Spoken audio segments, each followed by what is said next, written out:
everybody, this week on Up Your Alley, we've got two great recommendations for you. First, my recommendation for Jake, the second week of All Affleck April, where we're looking at the film Triple Frontier, and then Jake's recommendation for me, the 1991 Bobcat Goldthwait film Shakes the Clown. We're going to talk about that.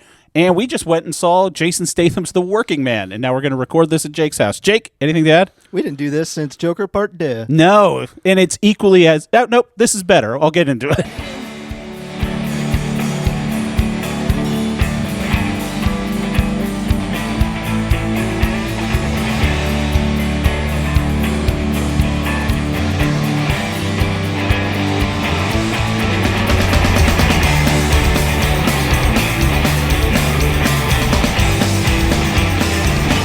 Trying to think how many movies we went and saw and then immediately did the podcast. I think it was Joker 2.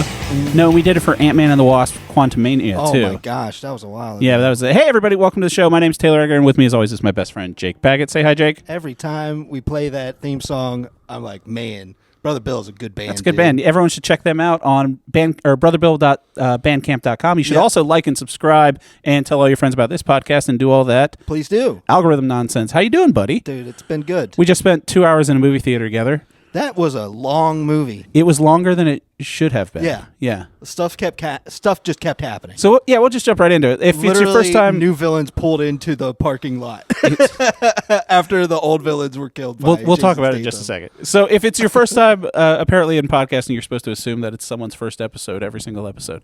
So if it's your first episode, my name's Taylor, that's Jake. What we do is we've been best friends for like 20 years, and we recommend things to each other. We come back the next week and talk about those recommendations, graded on a scale of 1 to 3 based on how much it's up our individual alleys. We used to keep score. We don't anymore. There's no way of knowing what the score actually is. I can't remember. I thought about it the other time because I was looking around and I couldn't really see it. I will say this. I was thinking about this when we stopped keeping score, and then it was brought up to me that we stopped keeping score. And I think we've gotten less nitty-gritty with our ratings now that there's not a physical manifestation of what, Maybe. There's no one's winning. So you could be nicer about the score. You're like, yeah, that's a 2. Instead of being like, no, it's a 1, and this is why. Now if something gets a 1, it's never affected mine. Maybe it affected yours. Oh, 100%. But no, I'm like... No, for you, it would be like, I kind of like this, but I'm not going to give it a 3 because I still want to win. Yeah, that sounds like you. Win the thing that nothing... Yeah, but I got to get those points. Exactly. So yeah, we just went and saw the new Jason Statham film, The Working Man. A Working Man. A Working Man. He's not the working man. I would say a lot of people were working in this movie. There were a lot of people with a lot of jobs doing a lot of things. If you saw Jason Statham, you would just lose him in the crowd. He's that much of a working man. So Jake, what? Because you wanted to go see this after we recorded last week. Yeah. You're like, let's go see Working Man. It's out now. Mm-hmm. And I couldn't do it. I had stuff I had to get done. But this morning, you were like, let's go see Working Man. And I looked up showtimes. We're recording this on Thursday. It was showing one time. Yeah. Today. Sad. And I was just like, this is the time. You want to go see it? Like, I'm down. Yeah. And then we went and saw it, and now we're recording this at your house. Yeah. All the movie theaters are taken up from Minecraft and some kind of Jesus Easter 3-day event. Yeah. It's like the 3... Why wouldn't you do a movie, what was it, like a week later? It's Jesus, A New Christ, and then it's Jesus, Satan Strikes Back. When he dies on the cross, he comes back a week later, right? Yeah. Why wouldn't you do that? That sounds awesome. No, wait. No, he dies on Good Friday. It's 3 days. Oh, yeah. It's 3 days. Okay. Good Friday. Good. You're thinking Palm Sunday to Easter is a week. Yeah. Okay. Yeah. There it is. He wanders in the desert for 40 days. Man, if I was a Christian, I'd be super hyped for this. Yeah. This would be my Super Bowl right It's here. like, I get like targeted ads when I was looking up stuff for like my rowing machine, and then my targeted ads would just be like, here's some workout equipment stuff. Yeah. And one of them was a treadmill that you could log in with an app, and it could be Frodo walking to Mount Doom, like from the Shire, and it'd be like, oh, right now you're halfway to Weathertop. And I'm like, oh, God. I'm not doing that. The specialized algorithm really got into me. It's like... This tubby nerd's trying to get in better shape. Let's try to get him with the Lord of the Rings stuff. It's not the walking. It's the treacherous walking that was the problem for me. Right. Like walking next to a volcano or to a kingdom that is nothing but ghosts. It would be great if they went full Lord of the Rings and right before your workout's about to end, you just had Samwise Gamgee come out and carry you on your treadmill for the last couple steps. You could just relax for a little bit. So, yeah. Hold on. I got a quick Lord of the Rings thing. Go for it. It's a little political, but somebody compared our president to the old king, and I corrected them. Denethor? I said Denethor, right? He's not the king. So I got it right. He is a king. No, you're not. Denethor? He's a steward of Gondor. Oh. Aragorn was the king. Okay. Denethor's line took over as the stewards of Gondor when the But he line was of in Isildur charge was broken. because we didn't know Aragorn. Right, he was a steward. He was not the king. Was here. Yeah. That's why the king returns. But still, he was the man in charge. Yeah. So I got his name right. He's the day manager What of I'm trying to Denethor. say is I knew the name of another character in Lord of the Rings, and it Really? took me 5 or 6 years of watching these movies once a year To finally back get it? to back to be Yeah. like, that guy's Denethor. When somebody's like that old guy. The old guy that eats has worm tomatoes tongue. while Oh, no, that's Denethor. Denethor's The bad- Gondor. Oh, you're thinking of Theoden, the king of Rohan. Yes, Oh, he is so a king. I was wrong. Theoden I thought is you were the one I was talking. thinking of. Oh, I didn't. I immediately assumed when you said someone compared our president to someone, I immediately went with the bad guy who's in league That's with better. Saruman Yeah. than the good That's king. much better. Yeah. Yeah. But I was right, but I was wrong. I was right with the name, but I was wrong Yes. with the guy that I was It is. thinking It is of. Theoden. A couple weeks ago, we Okay. watched a movie about his great grandfather. Helmer Hand. Yeah. Huh? It was really cool to see a statue in the movies when we watched the trilogy. You go back and did it. And then you just see a statue. I was like, that's Helm Hammerhand. Yeah, I he's know who frozen that is. in the same spot where he was at the Dang. when he died. Yeah, That is cool. That is, it's a good movie. dude, being a nerd, this type of stuff is fun. It is. Everything else sucks. Speaking of being a nerd, since there were, I was shocked. working It is a Thursday. Yeah. There were so many children there, and I assume they were all seeing Minecraft. A working man. They were right there next to us. No, it was us and one dude who was there when we walked in, and he looked upset that we were there. Big whoop. I can understand, though, if you're thinking you're going to see a movie by yourself and two people walk in, you'd think, or I would think, because I think the worst of people, like, oh, these guys are going to be dicks. Oh, yeah, they're going to talk. And I heckled the screen once. It's when a Cybertruck drove by, and I just went, boo. That's pretty funny. But I You know have they not fought seen. to have that in that scene. Has your cousin's in the perfect age? Has he seen, or not your cousin, your nephew? Yeah. Has he seen the Minecraft yet? No, I haven't asked him. Yeah. I'm more than likely, I might take them, Yeah. him and my niece, to go see it because I do like going to see movies with them. Yeah. But so far, the reviews that I read, because I didn't know it was the Napoleon Dynamite Jared director. Hess, yeah. And he also did Nacho Libre with Jack Black, and he did a bunch of other stuff. Gentlemen Broncos is an amazing movie. I think that movie's great. Yeah. So when I heard that, I was like, this movie can't be terrible. And then some people are saying, like, this is for kids, and the kids are having a great time, so it's a good movie in that regard. And then there's other people being like, this is a shit on cinema, and this is like the worst thing, and now I worry about the next Here's the deal. It's generation. It's going to coming make up. all the money. Yeah, it already made all the money. When people talk about like, oh, I think it did like 160 million first weekend in the U.S. Kids need which slop. is huge. It's the biggest fucking video game movie of all time for Give opening kids weekend. slop. It's cool. I It's took fine. my kid to see the Mario Brothers movie when that came out 2 years ago because we talked about it on the show. And my kid, when I watch like clips on TikTok, or not TikTok, but Instagram, and it has the TikTok watermark because no one on Instagram went and see Minecraft, but they could repost how kids are acting poorly in the movie theaters from their TikToks. Yeah, they're saying that's the- like the biggest thing. Right, the is kids it's are their like Rocky Horror having the Picture cops Show. called. Yeah, exactly. It's their Rocky Horror Picture Show. Yeah. But Well, they're freaking out about Chicken Jockey. I don't know what that is. I've played Minecraft a lot. Yeah. I've never seen a chicken jockey. I'm out. You know, I don't get the references, I'm but out of the loop, and that's what to me is like that's fine. for sure. You know, I think our generation has an opportunity to show these kids up, and it's in 2 they're weeks. children. It's so easy to show them up. I understand with like money and cars that we can drive. I can drink any child under the table. There's no kid that can handle their alcohol better than me. I'm out of practice, but I think if I had to dust out the old M14 like Jason Statham did, which was just me and a bottle of Tito's, I think I could put down some kids. Yeah. But when I took the kid to see the Mario movie, I was like pointing out references to that. Yeah. Like, And that's your job as a father. no, it's my job as a dork, and she got very upset that I was doing it. Because I'll give you a hint. I work with nobody but younger people at my job. We had a cookout for like hey, good job. Here's some food for you. Right. And I got a hot dog, and I saw them, and they were standing in a circle, and I just went up there. I was like, check it out, guys. I got a glizzy. They tell you to stop. I was like, I'm just gonna house this glizzy real quick, and then we can get back to talking.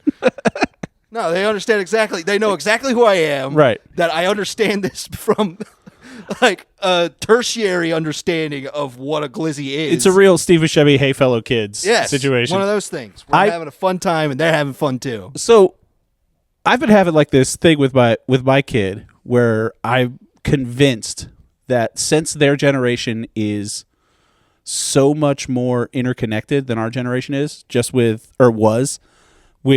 social media and Snapchat, and every kid has a phone. I think there's a cabal of minors that are doing things ironically to weed out like this. There's no way the older people will think this is a real thing. Yeah, Tide Pods. It's been a thing since Tide Pods. Right. But now that they're like, the children are eating Tide Pods, because you wouldn't believe it, but analingus is a big thing with the children these days. Neither are true. Neither. It's probably more so than when you did it, because one, Tide Pods wasn't around, and two, I'm pretty sure they told you like the devil lived in your anus, and so if you're kissing the anus, we didn't go to the same church. Devil. So they're like, that's scary. Yeah. When it's like, it's not. But it's things kids do. That's what I'm saying with like the Minecraft, like the chicken jockey thing. It can become a global sensation. Over like instantly, everyone gets the same thing on their TikTok feed. We're all doing chicken jockey. They're like, hey guys, just so you know, when we do chicken jockey, everyone's gonna go fucking wild and throw popcorn. It's bling. Remember bling? Bling? Yeah. Every time we come around with city, bling. Yeah. Yeah. It used to be a cultural movement. Right, but we all had to watch it on MTV at the same time. Yeah. This can go. But then it gets to the older generation, and they start understanding it, and they start being like, oh. Check out the new bling on my tires, children. Yeah. And that's when you're like, I guess it's over. It's dead now. You know? But chicken jockey will go through the same thing. It'll die immediately. Yeah. It's like when your English teacher will say like for Rizzle in 2003. Yes. You're like, oh, come on. And that's why when I do it, it's funny because I already know that if I heard it. You do not sound convinced when you say, dead. When I do it, it's funny. Oh, because I don't think it's funny. I think it's funny. I don't know if they think it's funny. I don't know. And I don't care. Yeah, I know. But they also know that if I know it, I'm not in touch with the kids. It's broken through the zeitgeist, got to me, and now I'm bringing it back to them to let them know, hey, old fucks. Just now so you know, cool we stuff. know. I do it in the sense where it's like I'll tell my kid like some bit of cultural cachet that I've caught on to, just because it immediately makes her stop doing it. Yeah. Because like once I start doing it, she won't do it anymore. Yeah. Like she said Sigma once, and then I said it 3 times the next day. Haven't heard it from her since. That's good. Yeah. See? I got cut off in traffic, and I was like, "What the Sigma is this guy doing?" Dad, stop! See? Never happens talking, again. Dude. Yeah. Now we're talking. But I will say this: I think our generation, if this was a bigger podcast and we had time to plan, at the end of April, I think it's 2 weeks from, or a week after this comes out, they're re-releasing the 20th anniversary of Revenge of the Sith. Yeah. Our generation could do some Minecraft chicken jockey throwing popcorn shit during Revenge of the Sith. I don't want to see Revenge of the Sith. It's the best out of the prequels. Revenge of the Sith? Yeah. Episode 3. It's the best? Of the prequels. Doesn't everybody say Clone Wars is the best one? No. Who says that? Clone Wars is the worst one. I think all 3 of them are very bad. That's not true. I do think all 3 of them are very bad. Okay, well, we don't have to get into this. I just know there's a bunch of nerds. By my point of view, it is the Jedi who are evil. Right. That's a line from that could fucking be movie. That could be our chicken jockey. We just all start throwing popcorn. Yeah, but I say it because I think it's bad, and I want to point out to people that it's bad. Yeah. And then Star Wars are like, it's good, actually, because that's his character. But I guess kids are having fun, so if they're having fun, who cares? Kids are having fun. Yeah. You just let them know that when it's breaking the zeitgeist and whatever they're doing has reached you, you let them know immediately so that they can move on. I just think people just know everything immediately, so it's harder to be... I think it's hard to age, and I think that people see themselves aging out and being like, no, I'm actually cool. And then they realize, no, I'm not cool. Well, I've made peace with that. That's my superpower. I've never been cool, so it never affects me. That's my theory about punk rock, too. But moving forward... with Working Man, the movie we actually saw. Yes. So I went and saw The Beekeeper, and I loved it. Yes. And I told you about it, and then you saw The Beekeeper, and your first thing was, I wish I had seen this in theaters. Yeah. The only thing that I missed out on was a big screen. There are 2 things in the opening credits that I was shocked by for The Beekeeper. One, based on the book, in the same vein as The Meg. Yeah. Also Jason Statham, also based on a book. I don't know what Barnes & Noble Jason Statham goes to. But I've never heard of these books. Working Man is also based on a book? Yeah, based on the book Levin's Trade by Chuck Dixon. Levin's Trade. By the way, I went to a Barnes & Noble today. His name's Levin, not Levon. Yeah, they keep saying Levin. Yeah, Levon. Yeah, but Levin, you think it'd be Levon. Okay. I went to a Barnes & Noble today. Yeah, you told me. It was great. Hadn't been to Barnes & Noble in years. Yeah? Did you read anything? Did you get a book? I did. I got you something there. You got me something? Uh-huh. Oh, I love gifts. And but also not only based on a book, screenplay by David Ayer, the director, known for the worst Suicide Squad movie, and also working with Christopher Nolan on some of the Dark Knight stuff, and also screenplay by Sylvester Stallone. Yes. And when we saw that, I can see Academy Award winner Sylvester Stallone. I can see his tendrils in this movie. He wrote Rocky. He wrote a movie that this is very close to is Rambo: Last Blood. Yeah. Very, very close to it, actually. I don't think I've seen that one. That's the newest one, right? Did I never tell you this story? I went and saw No. it Yeah, by you myself? did, but I'm just Okay. making sure that's the one you're talking about, the most recent one. Yes, the last one. Okay. And man, that was not a good movie. This was a much better movie than Last Blood. I don't think this was as good of a movie as The Beekeeper. No. And also, we can just spoil this movie because no one's going to see it because they're it's been out for 2 weeks and they're doing one showing on a Thursday, and then they're probably going to add more screens for Minecraft. Amazon's coming. They just put it out It's an Amazon thing. It'll be on streaming in 2 weeks. They want to get you get some type of award or something when you put them in theaters. It's probably like a like what they did a tax with, dodge. Like if you could say it lost it's money in some theaters, type then of you could thing. write it off. Yeah. Regardless, so Jason Statham is working in Chicago, and he's sleeping in his truck, and he's a working He's man. working for Michael Pena He wakes Construction. up, he's the first guy on site. Everybody loves him. Everyone loves him. He has like a team meeting before construction starts. The other people are bringing him food, being like, "No, Hefe, this is for you. Yeah. You don't eat." And he's like, "Oh, I don't need. Yeah, you just eat tuna fish and peanut butter." They say. I just need to work." So Michael Pena, who is vastly underutilized in this movie, because I love Michael Pena. I love seeing Michael Pena show up. Every time you see him, he's doing a fantastic job. He's the owner of the construction company, and then his daughter is 19, just graduated one semester, so you're assuming it's first semester at college. Just a savant, too. Yeah. She plays music well. She does karate. business great. She's very pretty. She knows karate. Yeah. Her grandfather was also... A doctor? No, he was like he was an a army Green Beret. man. Yeah, I'm thinking of So Statham's she knows how to father-in-law. break fingers Yeah. and things. That's fun. So anyway, she gets taken in the manner of the film Taken. Yes. Very, very much so. So she gets took, and By an incestuous brother-sister. were they brother and sister? Yeah, they kept saying that they were brother and sister, and you don't find that out. The first thing that you see is that they're working together. Is like, you need to back away because they're going to see you. Right. And then they kiss, and you're like, oh, they're working together. And then later they're like, it's the brother. Where's your brother? And you're like, why did you do that? Was the lady that was working with the lady thief, the guy, Yeah. not the lady who is a thief, but the thief FIFA?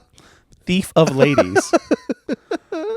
Was that the same lady that was working security at the biker bar? Yes. Huh. Yeah. She got to places very quickly. She worked. She's a working gal. She is. I'd watch that sidequel. That's just her. A working woman. So they take her, and then Jason Statham's like, I can't help. And then he's like, I'm going to help. Mm-hmm. And then he goes and talks to David Harbour. David Harbour is his former partner. The ex-Green Beret as well. Yeah, because they have like all this stuff that the Americans and the Brits work together. He's like, we got to pull you back in. And he's like, I can't do that. That's my old life. Can't do that anymore. So he has to go back to his old life, who is David Harbour. And he's like, and David Harbour's blind. And he's like, man, I'm sorry. I'm sorry you lost your eyes because of me. He's like, you didn't lose your eyes because of me, man. Can I ask you a question hypothetically? Yeah. And this is I've not read this book. Yeah. Is there a solid chance that David Harbour showed up to record this movie? Like, David, can you take your sunglasses off? And he's just like, no. And they're like, we'll make his character blind. No way. Because him being blind does not factor into... Yeah, it does. Because he says he's... you lost your eyes out there. And he's like, I would have lost my life if you didn't drag me out. It could have been... You could have just had him wear long legs and or long pants and a cane. Yeah. And then at one time do the Lieutenant Dan pull up and be like, I've got titanium. Yeah. Like, him being blind... I would say it's either or. Yeah, I see what you mean. Right. Because they also show that he could shoot a bow and arrow while he's still blind. And be like, I could have killed you if Jason I wanted Statham to. made a point to be like, hey. When they came back later in the movie, when they were coming back to harbor his daughter at that house, I was like, oh man, David Harbour is going to be killing people while he's blind. Doesn't come up. And it doesn't happen. No. So maybe they were going somewhere and then they were like, I guess. Maybe this movie has so many weird plot threads. So then Jason Statham goes to a bar, and this dude that's selling drugs out of the bar, and then he finds out that dude's selling drugs for the Russians. So he goes to the Russian's house, kills one Russian, and then that Russian's kids come after Jason Statham, while Jason Statham's meeting up with a guy at a biker bar to buy meth from him so he can move further up the keychain. buys 2 big things of meth, throws them both away. One of them he flushes down the toilet, which I guess is the responsible thing to do with meth. The other one he just chucks off a bridge. I don't think you should do either one with the. I think you need to safely. I don't know how to get rid of meth. Yeah, that's what I'm saying. I've never had any leftovers. I'm saying if you just have any to dispose throw of. it out, yeah, you just got to smoke it. I guess you can't burn it. I guess you have to smoke. Here's the deal, kids. If you're listening to this podcast and you have meth, take it to a police officer. It's unsafe to leave it. Stop doing meth. Smoke it. It's unsafe to just leave it out. Somebody else might smoke it. It'd be really weird if someone was listening to this podcast while they were doing meth. I don't think this is like meth background noise, but and I'm just giving them positive affirmations. But I can't say this. They're watching you. They're watching you, and they know, and you need to get away. Everybody knows. Everybody knows. Everybody knows, and they're upset. So yeah, the plot doesn't super duper make a lot of logical sense. I think that this is probably a series of books, like The Meg. And I think they pulled like plot points from thing? Sort of, but worse. Man, I tried watching Reacher. Yeah, another Amazon platform. That was that guy's real big. That dude's really big, and everything is so blurry. There's rumors It's so weird. There's rumors that he's going to be Batman, and I would be totally on board. I love a big Batman. Oh yeah. So I like Ben Affleck because Ben Affleck's like 6'3", so he actually looks like he could stand up to Henry Cavill. Robert Pattinson looks great as Batman as yeah, well. for that Batman, but going up against David Cornsweet, I'd like it if Batman was like up to Superman. I think Batman's supposed to be able to look Superman in the eyes and be like, "Hey, man, okay, that's fine." like I'm a big dude." I And plus, see the that. new Batman story is the Ultimate Batman. Is it Ultimate? No, it's not Ultimate Batman. What is it? I don't know. It's a new Batman, but he's just a big dude with a sledgehammer. That's wild. Yeah, I haven't read it yet. It's on back order. Regardless, so Statham ends up going through the biker gang, and he makes like a connection with the leader of the biker gang because like, oh, you used to be special forces or whatever. You fight like a soldier. We're both special forces. And he's like, okay, brother. And they were just like, all right. And they had this kind of thing. Green Berets, actually. Yeah. Mm-hmm. And so I was like, okay, they kind of have a thing going on. So they find, long story short, they find out where the girl is, and Jason Statham goes to David Harbour, and he's like, I'm going to need all this stuff. And he gets a gun, an M14, and he apparently has a special connection with that gun because it comes up again later. Yeah. And the Russian guy has 2 weird Russian guys that get called in, and at one point, Jason Statham kicks a car off a ravine. Yeah, he just gently nudges a car off a ravine that's been flipped over. Yeah.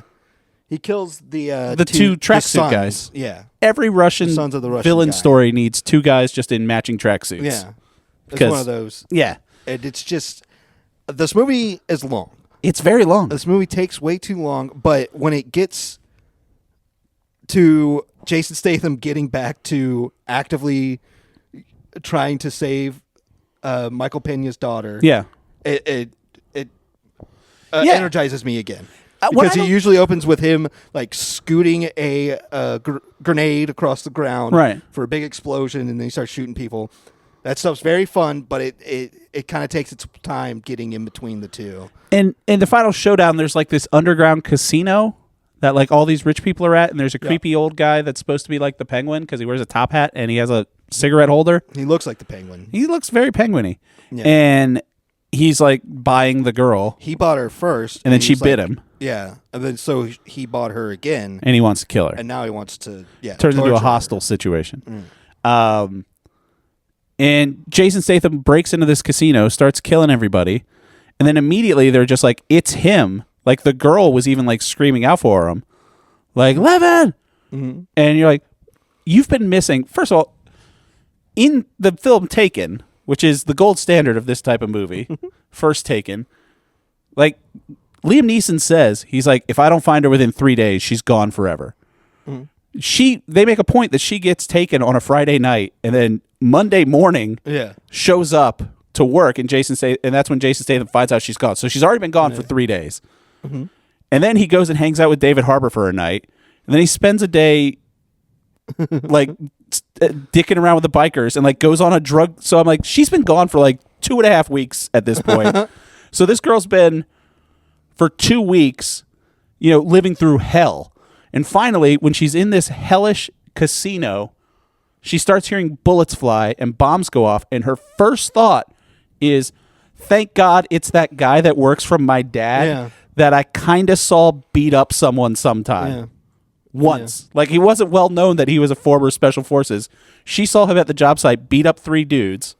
I think they were known that he was Green Beret. But that was her first thought. Yeah. Was like, it must be But hearing an him. explosion and being like, that must be Jason Statham. I watched him throw a bucket of nails on a guy at our construction yard. And he threw a bag of cement at another guy. Yeah. Yeah. That was really good. It's obviously him. The action is very good. Very funny. I don't think it was as good as Beekeeper. No, Beekeeper is on a level on its own. Yeah. I think this they're could've- going to capture that lightning in a bottle again. That's why I want to see Jason Statham movies in theaters For sure. again. You know? Any Megs, anything like that. The Beekeeper, yeah, because the Meg, I thought that was lightning in a bottle. Yeah. And then they did Meg 2, and I was like, They got it twice. they did it again. Right. And I was like, they can't do it again. And then they made Beekeeper, and I was like, they did it again. Yeah. So it's Can't going to keep happen getting again. away with this. Please keep getting away with this. Also, all meth is blue now. Oh, yeah. Breaking Glass. Yeah, Breaking Well, they Bad didn't kind of say did it was that. meth. We decided that it was meth. No, they Me say and you. meth. Did they? He says 'Cause meth. all I heard was him. He says crystal.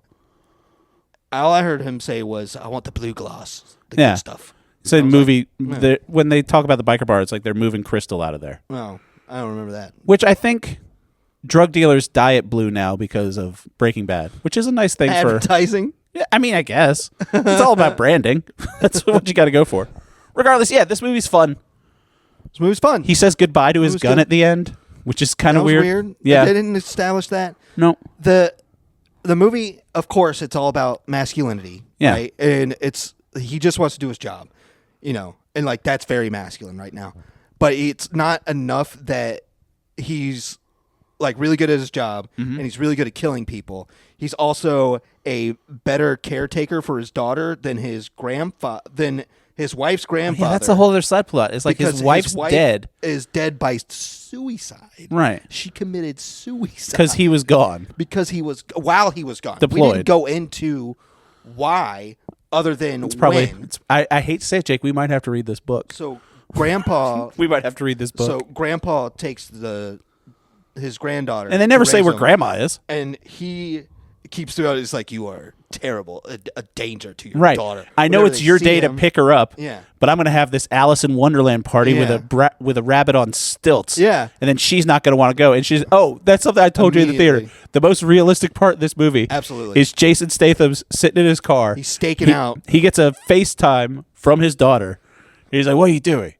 Yeah. She's like, "Oh, what are you up to?" He's like, "I'm working." He's like, "What are you?" He's like, "I'm at school." He's like, "Are you supposed to be calling me at school?" She's like, "No." Yeah. Bye. Yeah, And I was she's like, like, that's the most realistic Yeah, thing I just I've wanna say seen hi. in this entire movie. Yeah.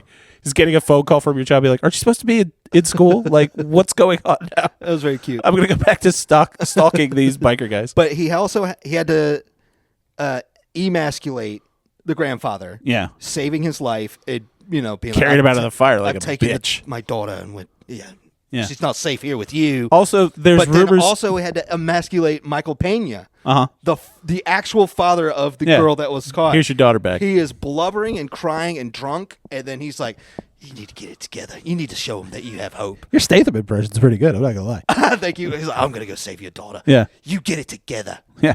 And I was like, "Fuck!" Because there was that scene was probably my favorite scene in the whole movie. Where- was Michael Pena's getting drunk in his daughter's Drinking Patron right out of the Yeah. bottle. Drink Which, if Patron you're right out of the bottle? drinking out of a bottle, Yeah. Patron is the hardest bottle Yeah. to drink out of because it has that splayed I'm gonna top. go ahead and say that he's not thinking about that No. at the moment. It's probably a grab the bottle. Weird and product. start Oh, also drinking. weird product placement. They make a point that so when he wakes up in his truck the first time, it's a blue F-150, and then Yeah. when it shows him again, he's in a black Dodge, and I'm like, that's weird that he switched trucks. Yeah. And then they make a plot point when Russian guy's running his driver's license to check him out and make sure he's not a cop, whatever.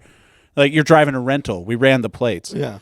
And then later he has a different Dodge, like a little Charger or something Yeah. like that. So that means in between all this, he had to go to like Keeps going into Enterprise, Enterprise. and he's just like, oh, They're like, I don't need "Levin, the you're truck back." anymore. And And he's like, they're "Yeah, I'm like, back." are these bullet holes in the side of this? Yeah, they're I paid. bullet holes. I paid for the insurance. Yeah, he's like, "Yeah, I got the premium insurance. Do you have a Charger? You're gonna be fine with this." I need something that could fit a bunch of watch- grenades in the trunk. I'd watch a whole show of an Enterprise rental car that gives out cars to Jason Statham. Just in Chicago. Fighting with Jason Statham that he can't take this car. Yeah. And you have to bring it back with less bullet holes. Sir, if you don't bring it back with a full tank, we're going to have to charge you $95. I'll be right back. And then he goes and drives and fills it up so he doesn't have to pay the extra fee. That's pretty good. That'd be fantastic. I don't know. It's a very strange film. Yeah, but that's my favorite scene with Michael Pena because it was very touching. Yeah. They did a good job because both Pena's of them great. Both of them are good actors. Yeah.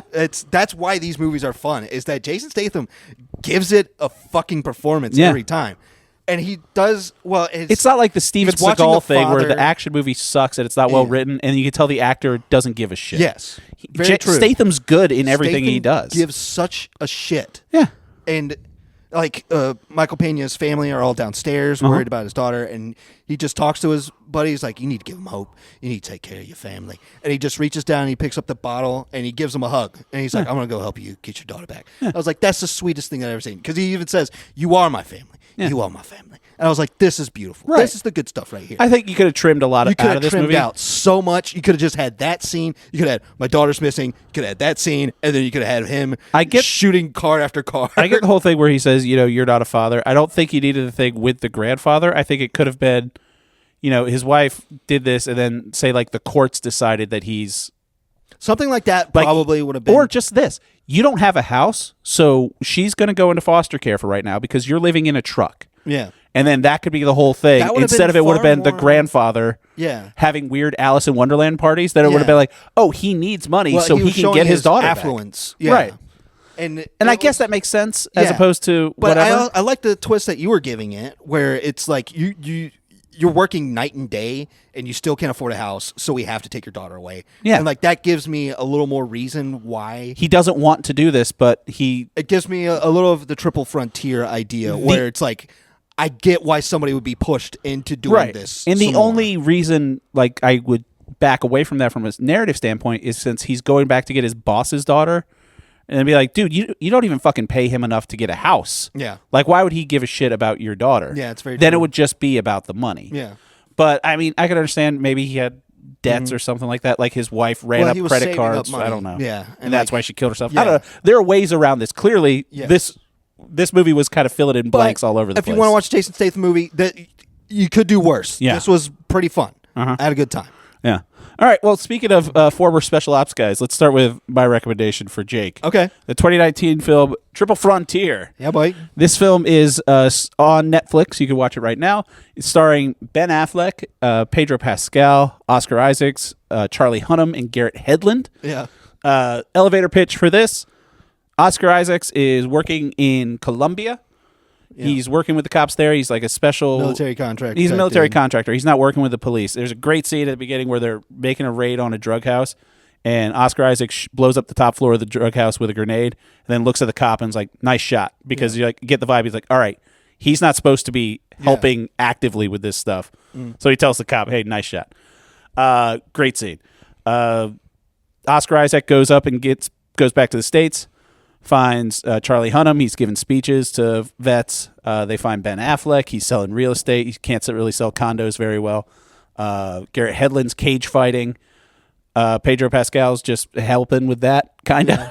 And they're all former special forces. Like, here's the deal. There's this. Oscar Isaac says, "I'm helping these people down there. There's this drug dealer. They're going to pay us $15,000 for a week of work. We just have to help them. They want to raid this guy's house. They know where the house is. We just have to plan it." Yeah. They're like, okay, $15,000 for a week's work.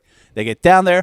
Oscar Isaac's like, or we could rob this guy because he's got like $50 million in the house, which is a lot. He did the calculations. It should be $750 million. Right, which is more than enough for them to all carry out of there. Yes. Because one thing this movie does is money is heavy. So when you're not doing cyber crimes, money is super. Oh, you did math? I did back of the napkin type of math while I was watching this. So here's the deal. We're going to spoil this movie. It's on Netflix. So skip ahead if you don't want to see it. One thing I would say, watch the movie. It's fine. It's good. It's 2. It's 2? Yeah, I'll give it a 2. Take it 2. But I will say that it started with Charlie Hunnam doing his speech. His veteran speech. He talks to like other Army recruits to be like, this is what the life is. And he's doing the worst accent. Yeah. He's not American. He is not American. No. And he also, his story is like, I started choking a guy at Publix. I was choking him so bad, my girlfriend had to jump on my back to stop me because if she didn't stop me, I would have killed him. PTSD. I was like, wow. Yeah. What is this movie? And there you go. We get into it from there. So, yeah, they go and they rob the guy. This movie, through the credits, I saw that Catherine Bigelow is a producer of this movie, which gave me hope. Yeah. You know, from the because it felt like it was going to be sympathetic towards the troops, especially for a movie of this tone. I was like, I don't really need to hear how sympathetic I want to be for somebody that's like, I'm going to kill a lot of people for money. So, right. But then I saw Catherine Bigelow's name pop up, and I was like, so this movie they'll probably do a little more nuance to this than I would expect. This movie was in development hell for a while and went through a couple different people that were attached to it at various points before they ended up, the two leads being Oscar Isaac and Ben Affleck. But those two characters were originally supposed to be, Oscar Isaac was originally Channing Tatum and Ben Affleck was originally Tom Hardy. I don't think this movie works with that age range because they are older guys. Like they're 40 plus. Like, they all got gray in their beards and Pedro shit like that. and Ben Affleck in them? Yeah, Oscar Isaac and Ben Affleck. Okay. Like, because Channing Tatum looks like a younger guy. Yeah, I hear you. I don't think it would have worked as well, especially because this movie came out like 5 years ago. I would say the biggest strength that this movie has is that Oscar Isaac and Ben Affleck are extremely good actors. Mm-hmm. Pedro Pascal's great in it, too. The amount of character that they could put into a moment of speaking is what makes a scene... which pulls me back into the movie. It's really well shot. The movie it's a gorgeous looking movie. Yes. Yeah, wherever they are. I think, I want to say it's Hawaii. I think they shot it in Hawaii. It looked like it was Brazil. I thought that I saw a sign that said Brazil. Yeah. But they'd never really say They were on the country. border, so they were like in that little corner where it's like there's Colombia, Brazil, and then they have to go west out over Peru. Yeah. Okay. So like they have to get over the mountains. That's a big plot point of this. But yes, it was very beautiful there. So they rob the guy. They find out Ben Affleck's whole thing is he doesn't want to. He's got kids. You know, he's got to pay for their school and everything like that. And the main sticking point in this, the sympathetic part of it comes out where Oscar Isaac is telling him, he's like, hey, you killed people for your country and now you can't afford. Yeah. Like Ben Affleck's selling condos. Well, Garrett Hedlund's cage fighting to make money.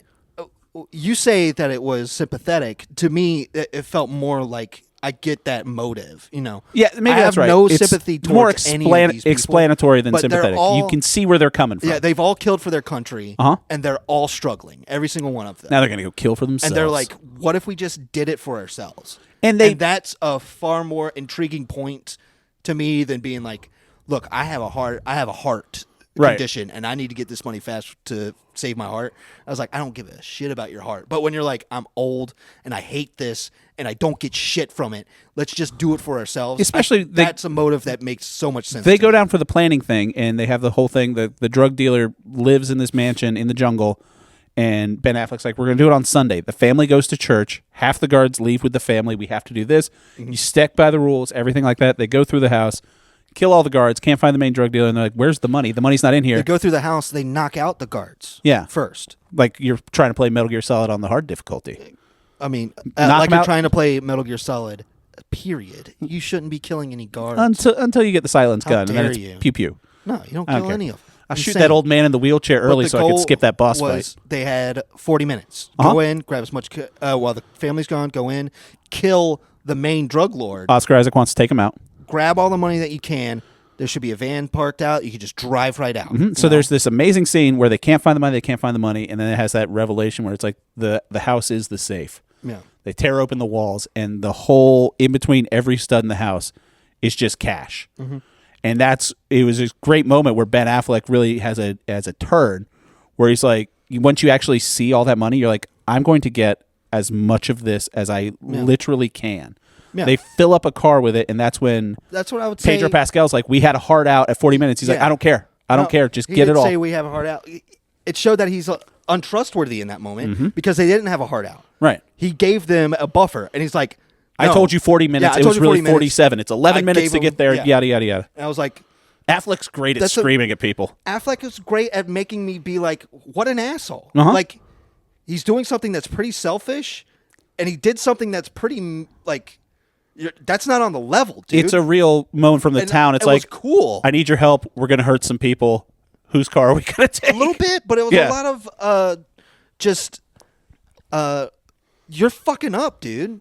Like, that's a fucked up thing to do and something that we needed to trust everybody here. Then they loaded all into... I felt that dude, Tron Legacy man. Garrett Hedlund. Who was like, no, that's fucked up. We got to go now. And I was like, yeah, let's stick to the fucking plan. I get the thing. Bank robberies never go to plan. Yeah. Well, I'm happy that this movie was like, these people are coordinated and they're trained and they know what they're doing. Yeah. But shit doesn't go as planned. No, you see all that money. And so literally they have to put all the money in a truck and then they have to take another van to get more stuff out. They have it, and I think at one point they say they have over $200 million. $250 million. In cash. So quarter billy in cash. And they could fit $50 million into the helicopter. They get an old rickety cargo-looking helicopter. And $200 million in cargo that hangs underneath. Which, on the exit strategy, they're like, Pedro Pascal is the pilot. He's fantastic in this movie. And he's like, I don't think we can get this over the mountains. So they're like, what are we supposed to do? Just leave $200 million in the middle of this runway? Yeah. Yeah. Yeah. Yeah, you should. That's when I started, when it gets down and dirty by the end of it, that's when I broke out. That's when I stopped taking my notes and I started do that doing with some of your math. movies sometimes. I'm like, wait a minute. Because I'm like, how much money are they trying to save now? Yeah. Because it gets fucking rough. Yeah. On them. And to this movie's credit, every time I start losing interest in what's happening, something else happens that I'm like, that's very intriguing to develop. It goes after the heist, and the heist takes place probably in the first third of the movie. I think middle of Act 2 is actually stealing stuff. That was end of Act 1 is like the robbery, and then it's like trying to get out is the rest of the movie. And then it turns into kind of a survival film where it's these guys, their helicopter crashes, and then they just have friggin' duffel bags filled with cash. They end up in this village, have a standoff with the villagers, kill some guys, bribe the village elder, take their donkeys, and they have to walk these donkeys over the mountains, mules, to get to the coast. It just takes so many turns. You're like, have you seen Three Kings? Yeah. It's starting to feel like Three Kings. Little Three Kings, by the last half. Yeah. And that's what I would say is what the movie, when we got to the heist so early in the movie, I was excited because I was like, this is a sign that shit's going to get fucked up. You realize that was the first frontier. Huh? That was the first frontier. Is that the first frontier? Triple frontier. The space? The final That's one? the final one. We've only got triple. The third There's like one, 4 more frontiers before we get to space. I see. I was wondering because the third frontier First would frontier? be the final frontier, but it wasn't space. It was the ocean. Well, I guess, no, because Charlie Hunnam's talking at the beginning. So public speaking is the first frontier. Second frontier is robbing a Colombian drug dealer. I have to say, everybody does a great job, including Charlie Hunnam, other than his accent. He pulls off his accent. Did you ever watch Sons of Anarchy? No.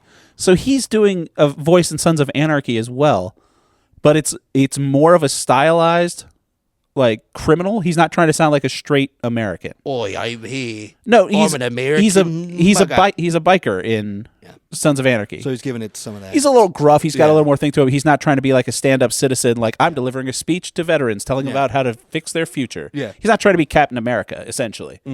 But he's much better at it. It is a weird voice, and he slips in and out of it. Such a weird voice. He slips in and out. Slip in and out, and it's so distracting. It's fine. When you're right next to Ben Affleck, who is acting his ass off. Yeah, to Oscar Isaac, who's also acting his ass off. That doesn't feel like it deserves this type of performance. It doesn't. It's so weird. That's what I'm saying. This movie is like buried on Netflix. I've told several people in real life when they're saying like, "What are you doing for All Affleck April this year?" I'm like, "Oh yeah, we're doing Triple Frontier," and multiple people be like, "What the hell's that?" And I was like, Pedro Pascal, Oscar Isaac, Ben Affleck. Like, it's a big name. You keep saying Isaac. It's Isaac. You keep saying Isaac. Well, I say Affleck too. Like, I'll put a little kibosh on it. Regardless. I just didn't know if you knew. I know. But yeah, they're big names in this. It's big a great names, and it's great performances all around. But then again, we watched Wolves with Brad Pitt and George Clooney, and that's buried on Apple TV Plus. The reason I give it a 2 is that this movie does drag. Yes. This movie does have a pacing issue where, like, it never feels like things are fucking up and then we're following that thread.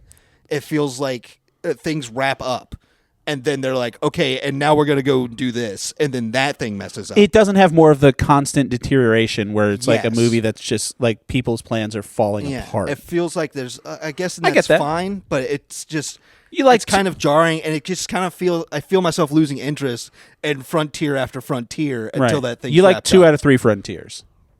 I would say I like all 3 of the frontiers. You like all 3 frontiers at a level of 2. But dude, by the 3rd frontier, So let's talk things about are so crazy. the end of the 2nd frontier, I will say. And again, full spoilers for this movie, but we have to talk about it. Ben Affleck gets shot in the head Yeah. by a kid from the village, Yeah. just turns around, and it's just headshot Affleck dead on a rock. Yeah. There's 35 minutes left in this movie after Ben Affleck gets shot, which is why I was hesitant to be like, does this really count as an All Affleck April? And I'm like, I did God Baby God, and he's not even in that. He just directed it. Yeah. So I feel like he's enough of a presence in this movie. Absolutely. And then the rest of the film, they're just carrying his body. Yes. They have to leave some cash because Which they're is- carrying Ben When Affleck. Ben Affleck gets shot, that's when I was like, leave the body. Right. You know? But I was like, I will give you the body weight's worth of money. oh, did you to the figure out how much family. Ben Affleck weighs in money? No. What I was doing was, what was really fun because it was at the Jeep part where they had the Jeeps and they were driving, and Pedro Pascal was like, just shoot the kids that are driving these cars and shooting at us. I was like, that sucks, Pedro. But then they hit. He runs one into a tree. telephone It pole. blows up like and the- it blows up, and you like hear the a girl scream, Like the speeder bike in Return of the Jedi. The Toyota just it explodes. vaporizes. So while they're doing that, I'm like, they have to have like, 4 or 5 duffel bags with them now. So I was like, how much? Like 80 pounds to a duffel bag, and that's About. on average. You could probably put 100 pounds, but I went They're with big- 80. they're as big average. guys. Yes. So, and I was like, how much? You get 22 pounds if you have $100 bills. How much is 22 that? pounds makes $1 million. Okay. So I was like, You think 4 mil a duffel bag? So I was doing this stuff while the movie was wrapping up and we were getting back, and they get out. And Oh, they're this is talking before you about it. found the total at the Yes, end. and then they did the total, and I was like, They nail it? that shit checks out. They nailed it. It's like, that is so Because there's a scene cool. where they're throwing. So what I really liked about when you said they're carrying Affleck down instead of carrying the buddy, Yeah. I really liked that. I thought that was a great plot device That's a because great the whole thing choice. is Affleck has his plan, and it's all about a value system that you maintain. Affleck has his yes. plan, and then his plan isn't as important as the money. Yes. And then they have an escape vector to get over the mountains. That plan's not as important as the money. Yeah. Those people's lives in that village weren't as important as the money. Yeah. He's carrying all this stuff over. They have a donkey that falls off a cliff, and money goes everywhere. And they even say, "Oh, that poor donkey." Right. And he's like, Pascal Gives a- does that. yeah. He's like, that poor donkey. He's he's like, like, what do you care about the donkey "Yeah, for? who gives a shit about the donkey?" But then Affleck, who's the person who's just like, we're sleeping in the cold. We're doing this. The money's not important. Garrett Hedlund breaks a little bit. He burns the money for a fire. Yeah. And you're like, okay, so that guy's warmth is more important than the money. It's this physical thing of like a real life, not real life because it's a movie, but like a thing of gambling where you're like, is this more important to you than not the concept of money and safety? Yeah. Physical money. Values. And then after Affleck dies, they all rally together like, no, human life is more important than money. Yeah. So physically, his body, getting him back to his family is more important than whatever money and we it's can carry. far more treacherous, and that was great. I love that. Right. Because they're they all just chucking decided- duffel bags full of because cash like down the every side of one the mountain. them are losing their minds. They talk about they've been in the jungle for like 2 weeks now, and they're like, "There's a village down there, and we could just go down there and we should just kill everybody." Right. And then They say it's a bunch of kids on meth that are, like for the it's drug like we dealers. could just kill everybody and Yeah. be fine. And then they have to calm him down and be like, No. "That's insane." Like you're talking insane, and he's like, "Thank you." He's And like, "Thank you." then at the end, when they have like their money launderer who's like, here's all of our money. Yeah. And they're like, all right, it's going to be split up 5 ways. We're going to make sure Ben Affleck's family gets his cut. Yeah. They all just say, his family gets my cut. Yeah. Like, we're done. Yeah, that's insane. We did it all. That's insane. I would say I will gladly give him half of my cut. Yeah, so there's I like, still need to survive. his wife and kids get mine. His wife and kids get mine. Yeah. Yeah. And then Pedro Let's Pascal. go like half. No, Oscar Isaac is by himself in there. Yeah. I would have not signed it over to them, and They I would don't- have left. And They I don't said, show him sign it over. no, they did. They showed him signing it over, and they said, "Okay, so everything goes to the family then." Yeah. And he gets up and he leaves. But then he's also I going to meet would've- up with his girlmillion in Sydney, That's true. Australia. And He's she has fine. $3 billion. Yeah. If I was Oscar Isaac, I would have not signed it, went outside and gone, yeah, I signed it too, guys. Absolutely. They get all the money. And you'll never see me again. Sorry, guys. I think you should leave sketch. We're all trying to find out who did this. Somebody took $1 million with them. Yeah, but I thought it was a great movie. I think it's a good movie. It's great. It's definitely a good movie. It's very Affleck. I think he delivers a hell of a performance What for a performance action. from a guy. I like a movie where somebody's mad and spittle happens. Yeah. That's true anger. That's good filmmaking, too. Yes. Like for the camera speak. Yeah. One thing, we talked about Val Kilmer when he passed away briefly. And one of the things that was floating around was in Heat, he does a tactical reload. Yes. And that's like shown by like Army people, like this is the perfect way to do this. Oh, yeah, he knows what he's doing. Because he was trained. Keanu Reeves did the same thing with like John Wick and stuff, too. Well, it's also the thing where he slams the mag against the car. Yeah, when he's the putting it tactical back in. reload, where Yeah. you're like making sure that whatever. But they did a lot of training with special forces people on this, and like when they're scoping out everything, it's not handholdy. Like my classic example of this, when you have to over-explain things, is what an EMP is. So many movies when like we're going to detonate an EMP, it's like an electromagnetic pulse that'll take out every electronic device in the city. Yeah. Everyone knows what an EMP does. Yeah. You don't have to explain it to us. Those guys are just talking. They're breaking it down on their little map, and they're like, "All right, we don't need it handheld through this for the audience." Very true. These guys know what they're doing, obviously, and they're walking through and they're like doing the clear rooms and everything like that. It was very tight action and well shot. Yeah, I want to bring this up to you. You were like, this is all action. This so far are the least action movies of Ben Affleck's that I've seen. Well, you don't want to watch the Snyder Cut. I mean, Daredevil, right? We already watched it. That movie's great action. I'm just saying, like, I've already shown you Paycheck. I've already shown you Phantoms. yeah. I'm trying to. I've got a theme. I trust you, I've got a theme. and I'm telling you, Maybe you're not I did action just for the alliteration. Yeah, These are more thrillers. All action Affleck April. Yeah. and I like it. I truly do. It's the only reason I picked April. There's no reason this has to be April. But I would say that you're nailing it so far. Yeah. both movies have Thrillers. been very good. Yeah. You know, All I right, would well- say I like Triples. Triple Frontier. What was the other movie that I just The saw? Town. Yes. I would say, ooh, that's a really good choice. I don't They're know. both good. They're both really good. Yeah. I would say in this movie, my favorite Affleck moment would probably be, when he gets shot in the head. It's pretty great. He has this great subtle moment where they're talking about all this shit at the bar in Colombia, like when Oscar Isaac's trying to tell him, Yeah, when it's hey, time we're to- not just doing this thing anymore. We're going to rob the guy. And then they have their final debrief in the storage unit beforehand because they've got like just a storage container where they're breaking all the shit down. And Oscar Isaac has all these guns that are off the book. Affleck gives a says speech. the He's line- like, you take your $15,000 now, go home. No one will think any less of you. Yeah. Like but you have to leave now. Oh, he says, you can leave now and you're a better man for it. Right. He's like, don't get it wrong. What we are doing is breaking and entering, We do robbing, not have any and backup. murder. We do not have any Yes. backups. We do not have any we don't have any medics. Right. And that was a really good speech. Yeah, he Very gives that true. great speech. And Very he's cool. And he's just like, you can leave now, but it has to be now. Yeah. Like, if you're in it from now on, you are fully in it from now on. Yeah, I thought it was great. And I think That was really cool. another reason I recommend it is because I think it's an underseen movie. That's very true. It's a bunch of great people. I'm in happy it. I saw it. Speaking of underseen movies, let's talk about Absolutely. Shakes the Clown. Absolutely. Bobcat Goldthwait. 1991. Yes, sir. Bobcat Goldthwait's a drunk clown. Bobcat Goldthwait Drunk clown. wrote it really big. This movie is about alcoholism. Oh, I didn't. I forgot to tell you. Triple Frontier. My note. The music was by Disaster Piece. Yeah, I saw that. Richard Whelan. He did the first two film scores that he did were the Robert Miller films, Under the Silver Lake and It Follows. Ooh, I love It Follows. Yeah, It Follows had some creepy ass music. Oh, yeah.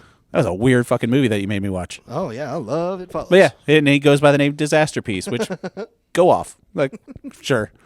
All right, so yeah, Shakes the Clown. Yeah, man. Bobcat Goldthwait. Yes, sir. Yeah. He is a clown. He's a clown. He's a drunk clown. He is, yeah. It's a black comedy, I would Put out. say. Yeah.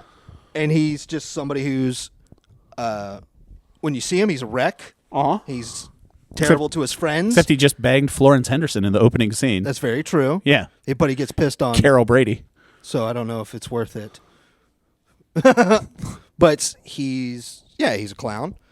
And I like that it goes from he looks degenerate. He is degenerate. But when it's time for him to clown up, he's the best in the biz. He goes in the he's doing flips, and like there's weird cuts that he's like super acrobatic. Yeah, he jumps from the second story, backflip all the way to the ground. So I'll say this That'd be awesome. This movie's a 3. Absolutely. It's fun. It exists in this weird. I can't believe that it was made in the time 1991. Yeah. Yes. So this is also, I forget, because it feels poignant. The big thing is that clowning is like a big business, right? To the point where television shows. There's clown bars. And everybody is wondering what the next clown is after this big famous clown stepping What it down. reminded me of, the closest thing that I guarantee was directly influenced with this, just because a lot of similar people are involved, is Anchorman. Where in Anchorman, there's like different news gangs, and they're like fighting each other, and it's like in that world exists, and it's logical in the world that the news team is going to go all out together and they're going to fight Vince Vaughn's news team. Yeah. That's this world, except the clowns all have things. The clown, I think everybody's a clown. Yeah, the world of it's funny. I think the world of them, it's clowns. Everybody is a clown. We're all clowns. I wrote it down. I think that's except what they're for the saying. cops that are kind of like clowns. Everybody is a fucking. Oh, we didn't clown. talk about the cops in A Working Man. So there's like rumors that the cops are corrupt. Yeah. But it's the same 2 cops that show up everywhere in Chicago. And then they just get gunned down by some crazy Russian dude. It's amazing. Yeah. What a weird fucking movie that was. Yeah. I'm going to be thinking about that movie more than I should. But regardless, I liked it. Shakes the Clown. Yeah.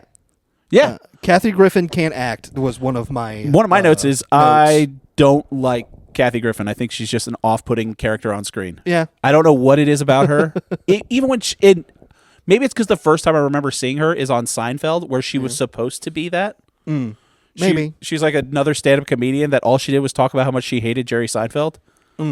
And I don't know. She's just always been very off-putting for me. I liked Adam Sandler a whole lot in this movie. So young Adam Sandler's in this. Yes. He plays another clown, Dink the Clown. He is with Blake Clark, which people will know as he's in so many Adam Sandler projects. Yeah. Farmer Fran and The Waterboy, everything like that. Damn out. Yeah. Yeah.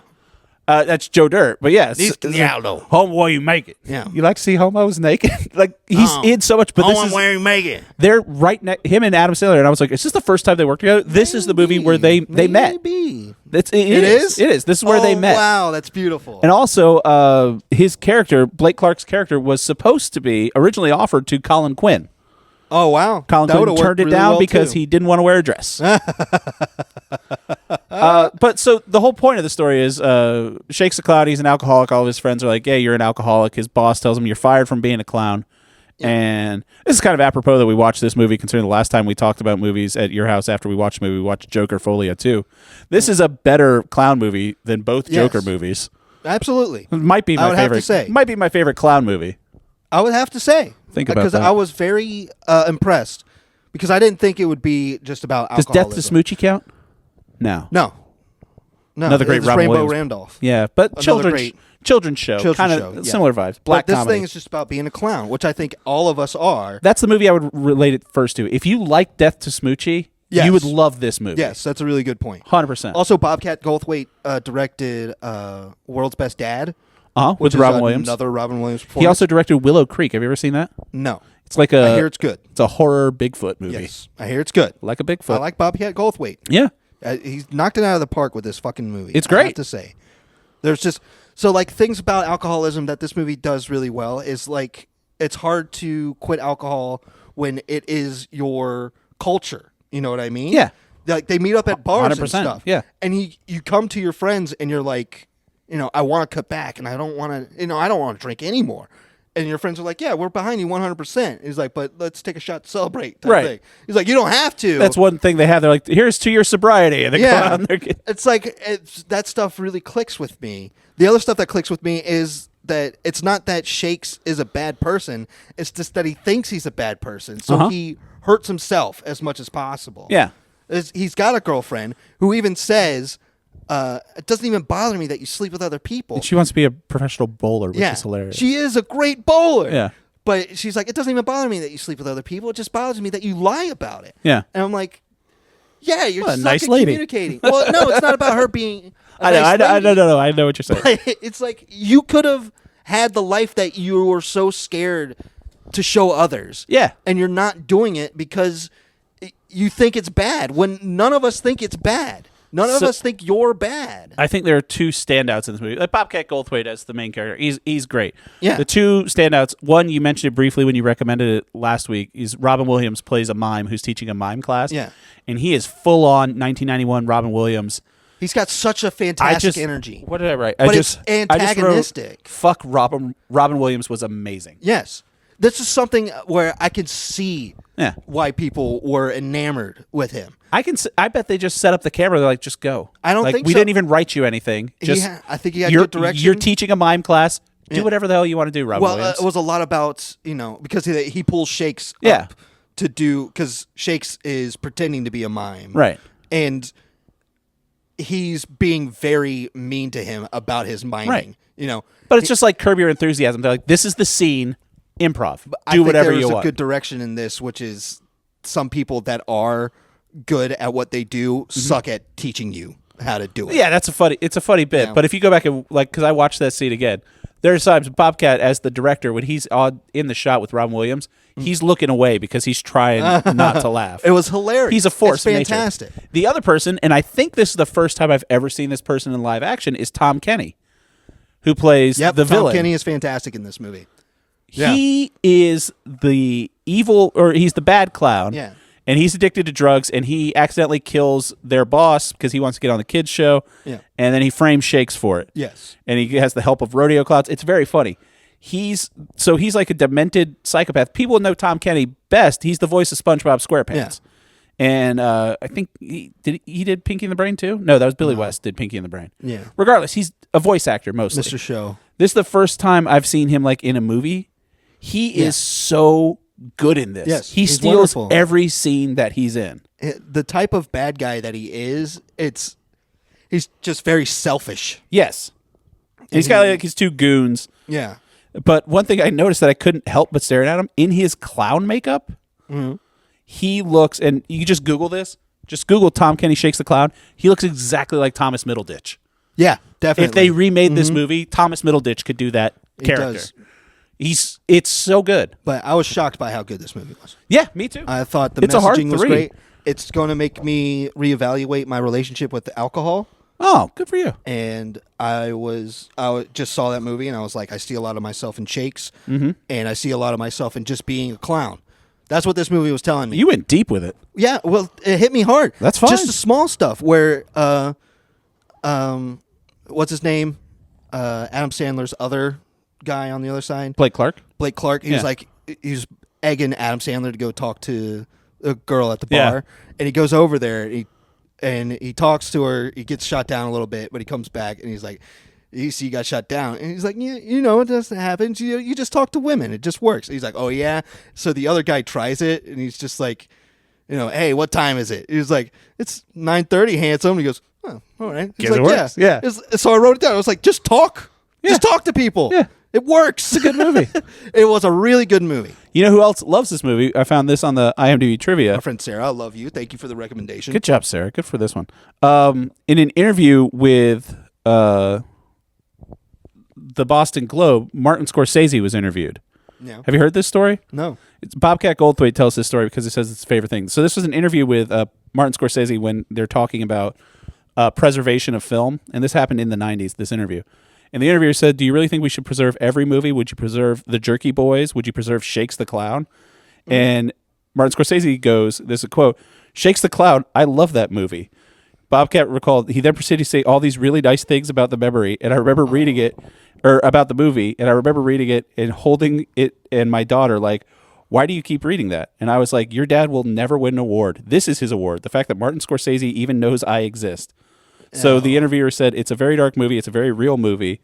Yeah. And Martin Scorsese says, "It's the Citizen Kane of alcoholic clown movies." Absolutely. Which I have to agree. As much as you hear like in the press now, Martin Scorsese is like, Marvel's not really cinema. And I kind of think that he's up his own ass about a lot of things sometimes. No, I get what he's saying about Marvel. Just with age. Yeah. I disagree again. No, but I'm not saying he is. I'm saying I had that. I got that feeling. I'm like, are you turning? Because you don't know sometimes. It's like, are you turning into that old guy? Yeah. that just is like all these I new hear you. kids. Yeah. I'm an artist, and they aren't making art anymore. Yeah. But the fact that I knew in the '90s, he was like, I fucking love Shakes the Clown. I'm Yeah. like, oh, good. Martin Scorsese's a good guy. Martin Scorsese rules. Yeah, he calls it the Citizen Kane of alcoholic clown movies. I agree with him on the Marvel thing. don't have- and I love Marvel movies. Me man. too. I love them. Yeah. So yeah, this gets a 3. Great Absolutely. recommendation. Shakes the Clown. It's available. You can watch it for free on Amazon Prime. Yes, sir. So Awesome movie. Thank you everybody for listening. Thank you to our buddies Brother Bill for letting us use their music for the theme song. Again, you can check them out, brotherbill.bandcamp.com. Stream their album for free or chuck them some money if you want to. Absolutely, download it. chuck them some money. You can get in touch with us, upyouralleypod at gmail.com. If you got any recommendations or you got any thoughts, we might talk about it on the show. How'd you like the movie we talked about, A Working Man? Yeah, If good. you saw it, I'm not expecting a lot of emails. So let's find out what we're going to be talking about next week. Jake, what do you got for me? I want us to play a video game. Okay, what I you haven't got? played it yet. Okay. It just came out. Oh boy. It's very new, Oh boy. but it's getting compared to the likes of Outer Wilds and Obra Dinn. Huh. They said in both storytelling and gameplay. What's it called? It's called Blue Prince, as in princess and prince, Blue Prince, not Blue Prince. But it's wordplay based on you go to a house and the gameplay is you choose which rooms you're going to go into next, as in you place it in the blueprints Okay. where you're going. What am I playing this on? It should be on PlayStation. Okay. Apparently, go in knowing the least amount that you can. Done. And apparently, note taking is a thing. Ooh. You are rewarded if you take good notes, which very much excites me. Just like playing Myst. Notes. Okay. Yeah, I'll check that out. Absolutely. I've been playing. It's on PlayStation Plus now. I played like an hour of the Prince of Persia, the new one, Lost Crown. No, I haven't played It's like a Metroidvania. It's on PlayStation Plus. Oh, now. that one. Yes, I have played it. Yeah, I The couldn't get 2D one. Couldn't get into I it. was having a good time. I took too long a break. I don't know what's going on in it anymore. I have to start over. So, two things. One, and I'll say this: I'm not what I got from you because I tried to find this at a bunch of other places, but I could not find this periodical. So I had to go to the new Barnes and Noble. Yeah. Are you a subscriber to Gentleman's Quarterly? No. GQ magazine? No. Have you seen the new GQ? No. I got you a copy of it, You buddy. got me a copy of GQ magazine? Yeah, buddy. Because I want you to read this so we can talk about it. This is the Oh, I know who's on front. It's Ben Affleck. Ben Affleck. I knew it. cover photo. Ben Affleck, A Visit with the Boss. I'm not saying that this came out in the April issue of GQ because of this podcast. Wow, that's very true. It is a weird coincidence, though. Why the algorithm loves Livy Dune and Paul Skinnes. Paul Skeens and Livy Dunn. Wow. I don't know who those are. They're sports people. She was a gymnast at LSU, and she's super hot, and Paul Skeens plays for the Pirates. He's like one of the best pitching prospects in the world. A hot woman in sports? That doesn't make any sense. Well, she's a gymnast at Louisiana State. The return of the sexy male rock star. Mm-hmm. And finally, how to finally divorce your toxic sports team. Ew. I should read that. Ben article, Affleck, too. A Visit with the Boss. But, so- I'm very interested. But that being said, that is not your recommendation. I have for you physical media. Woohoo! For physical media, Jake. I love physical media. Starring Ben Affleck and Samuel L. Jackson. Yes. The film Changing Lanes. This is a movie that I've been wanting to watch for a while. So this goes back to I think it's early 2000s. I want to say this is probably 2001, 2002. Changement de fou. Yeah, it's the Canadian version on Blu-ray. Hell yeah, boy. Yeah, so it has the French on there as well. I just remember, I remember the trailer. I remember So- seeing commercials for it. The elevator pitch for this is Ben Affleck is businessman and Samuel L. Jackson's the working class man. And they get into a traffic accident. Ben Affleck leaves, and Samuel L. Jackson makes it his point to fuck up his life. Yes, he does. And Samuel L. Jackson's great. Ben Affleck's great. I think you're going to I enjoy am this one. pretty intrigued, brother. So Good choice. we're gonna both play the Blueprints. Then we're gonna watch Changing Lanes. Yes, sir. Jake, thanks for having me over. Yeah, man. Everybody, thanks for listening. Jake, love you. Bye. Love you.